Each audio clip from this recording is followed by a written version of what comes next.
In which year Dibru-Saukhowa was designated a biosphere reserve? Dibru-Saukhowaক কোন চনত জৈৱ সংৰক্ষিত বনাঞ্চল ঘোষণা কৰা হৈছিল? অপশ্যনবোৰ হৈছে option A 1985, option B 1997, option C 1989, option D 1990 আৰু শুদ্ধ উত্তৰটো হৈছে option B 1997. It was designated a biosphere reserve in July 1997 with an area of 765 km square, including a core area of 340 km square and a buffer zone of 425 km square.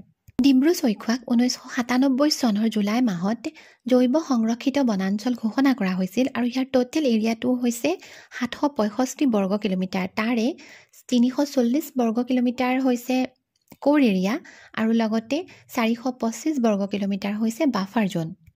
এই কোৰ এৰিয়াটো হৈছে এটা legally protected area য'ত